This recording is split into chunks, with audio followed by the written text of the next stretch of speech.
I have a prepared statement. Dear viewers, I am sorry for any and all headphone users that were affected in the last episode because of my constant yelling and constant belittling of the game of Football Manager. I promise and assure you that it will not happen again. Signed, Brian Gendo.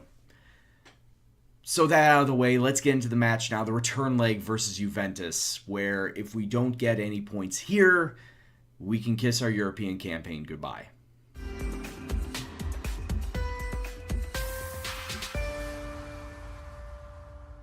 What's up, peoples? It's Gendo here, and welcome back to the Toffee Takeover. As always, if you are still enjoying the series, please do go and drop it a like. And today, it's the return leg. It's the trip out to Torino to take on Juventus in our Champions League group stage. But, of course, before we get to that, we did play a couple of matches in the league, and we have one major injury to address.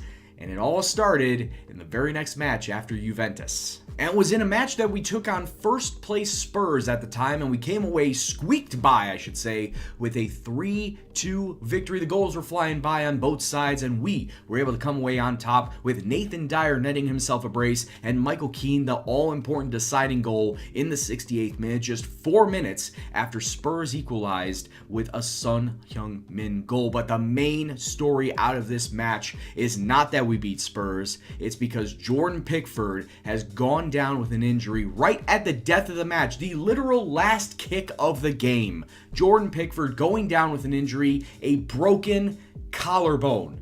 Yes, Harry Kane barreled into him and he got himself down with a broken collarbone, which means that Jordan Pickford is going to be out for at least the next 7 weeks. Actually happened 3 weeks ago, so technically he's going to be out for the next 10 weeks in total. And I did the maths when it comes to how many matches he's going to miss. He's going to miss 14 matches because, of course, it's going to be up to holiday time and he won't be back until January. So perfect. We're going to have to roll with Sam Johnstone then in net, and his first major test was in the very next match, the Derby Day, the Merseyside Derby versus Liverpool. And how did he fare?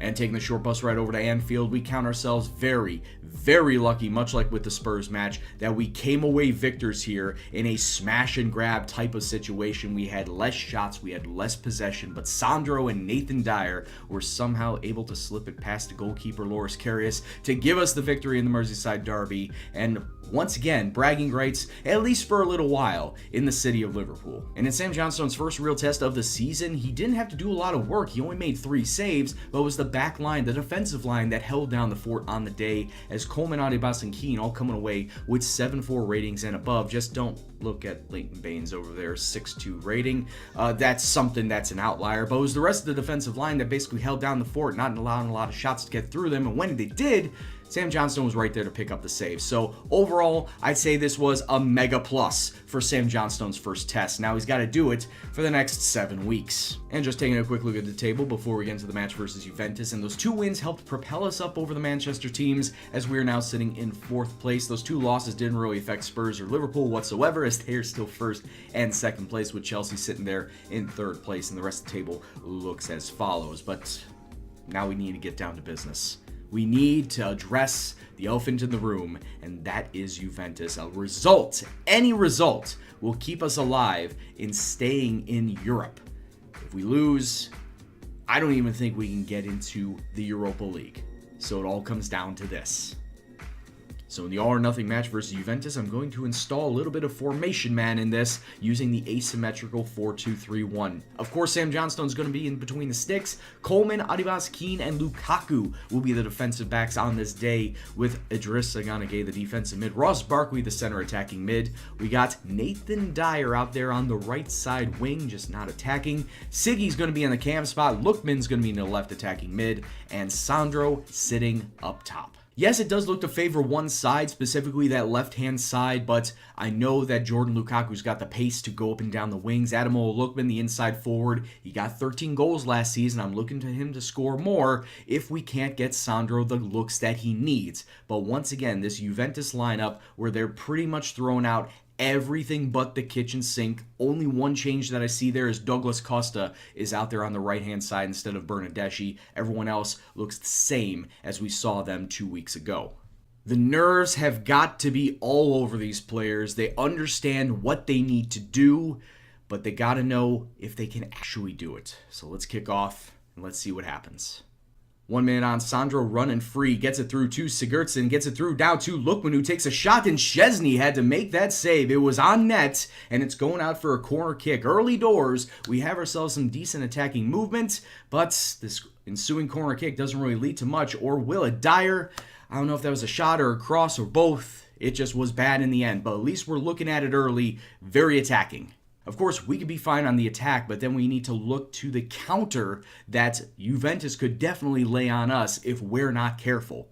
And already, 18 minutes on, Juventus with the ball. Sandro coming up the left-hand side, but they're very deep in their area. Will they be able to clear it out? They were not. Lookman through to Sandro, takes a shot. Oh, he didn't miss by much. Inches wide of the post. Could have had a nice early lead there. Douglas Costa is now injured for Juventus, so that means that Bernardeschi is probably going to be coming on. Lookman gets it down to Sandro. Yes, there we go. Sandro. That's exactly what I wanted to see. What I wanted to see about 10 minutes ago. It's 1-0 to Everton. All-star with this free kick from Lookman. Let's take a look at it again. Gets it through to Barkley. I don't know why he decided to pinpoint Barkley out of that, but he heads it down to Sandro, who then fires it through a sea of black and white shirts into the back of the net.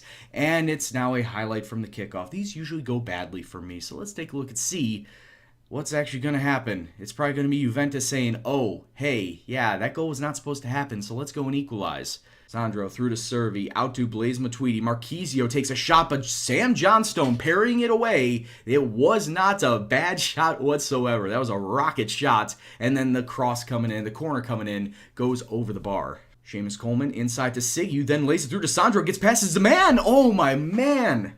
Oh, my Lord. Szczesny having to make a save on the other end as Sandro coming forth on attack. Could have had a second goal there. Lookman gets it inside. Oh, I thought that was a shot. It looked to me like that was going in. You know, I think switching up to this asymmetrical formation has definitely given us a little bit of a competitive edge because Juventus are probably looking at it like, okay, it's a 4-2-3-1, but it's not a typical 4-2-3-1 that we've seen, and that's what's probably throwing them all out of whack. Having a complete wingback, having just the normal right side midfielder instead of an attacking mid is probably throwing the entire Juventus side out of whack and really not allowing them to get into their proper defensive or even attacking positions. So as it stands right now, the boys are doing well. I know they could do better. I know we can get a second goal. Let's try and get one more and come away from Juventus with a win. It might be a big ask though, as we have 39% possession of the ball, only 6 shots. We've had a majority on target though, so we are peppering Szczesny in front of net, but it all comes down to, can we continue the pressure? Can we keep bringing the pressure up? Honestly, it should not have gotten this bad, and oh boy. Idrissa Gana Gueye is going to see himself sent off. He's already on a yellow card, and he's going to hit himself an early shower with 22 minutes left to go.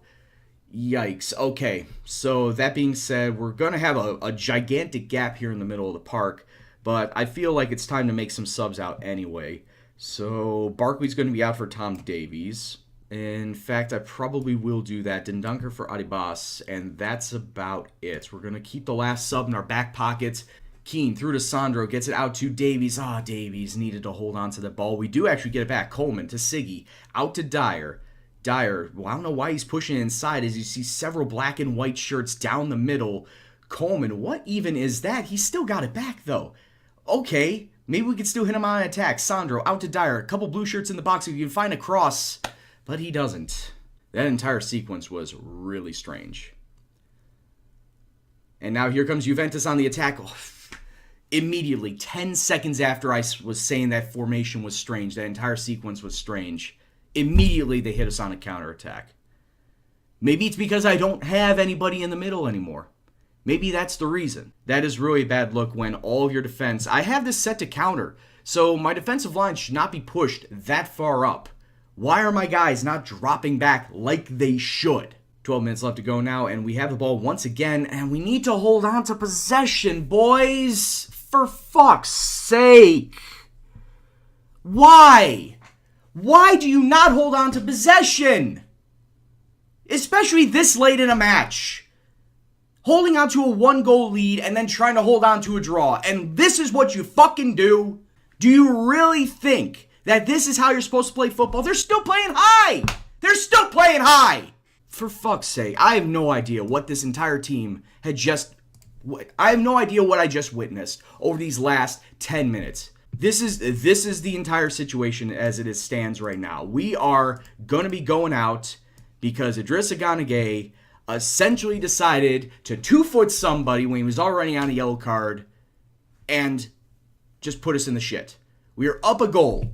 We were holding on, and we could have had 3 points, if not 1. Siggy getting it inside. Well, attempting to get it inside. Can we hold on to the ball? Can we hold on to the ball, boys? Ball up over the top. Matuidi. Yeah, there's a goal. Good job, team. As soon as Ghana got himself sent off, it just threw this entire team apart. Are you serious? You couldn't have done this earlier, Sandro. Team in general, you couldn't have done this earlier to make it 2-0. But now it's an inconsequential goal. 5 minutes of stoppage time on the clock, and we're only in the 2nd minute. Juventus looking very threatening. We get the ball out, and we are on an attacking spot now. Gets it through to Sandro. Oh, wow, we were able to get it through. Is that a penalty? Oh, come on, ref. Just like in the last match, a penalty call that should have been called, but no, not called whatsoever. And with the 5 minutes on the clock come and gone, Juventus come away with another victory, and my team just completely falls flat within, what's that? The last 18 minutes of the match this time around. Great. Absolutely perfect. We were holding them down. And once again, after I bring on fresh legs, oh man, Football Manager really hates it when you sub on defense late in the match, because that immediately just takes away all of the cohesion. It takes away all of the gelling from your formation, from your team. They automatically start derping around the back line, and what happens? You give up goals. Like I said, why was my defense playing such a high line when I'm playing on counter? I'm playing on counterattack, so naturally the defensive line is dropped back deeper. Why are they pushed so far up? Let me know in the comment section below why they're pushed so far up, because I cannot tell you why.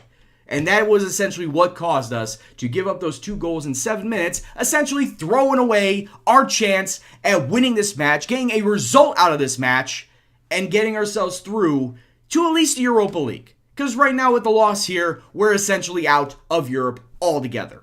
And what we didn't want to see happen also happened in that Valencia has beaten Dortmund.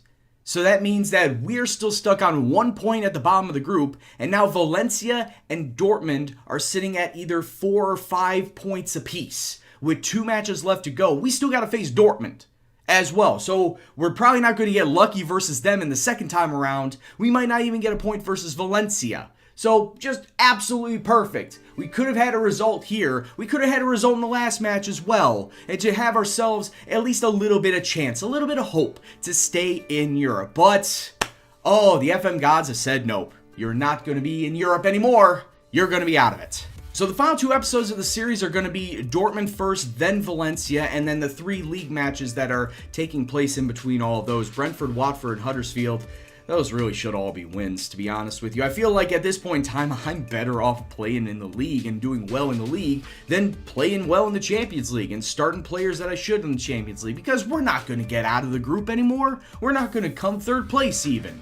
So this is essentially a bust. So that being said, guys, I hope you did enjoy this episode, and once again, hope you enjoyed my misery, because you're probably going to be seeing it for only 2 more episodes. And if you liked what you saw, please do go and drop it a like, share with all your friends, and subscribe if you're new and want to see more FM18 content on the channel. Leave a comment in the box below about what you saw today or the series as a whole. But anyway, guys, I've been Gendo, and you have been awesome, and I'll see you next time. Take care, and peace out.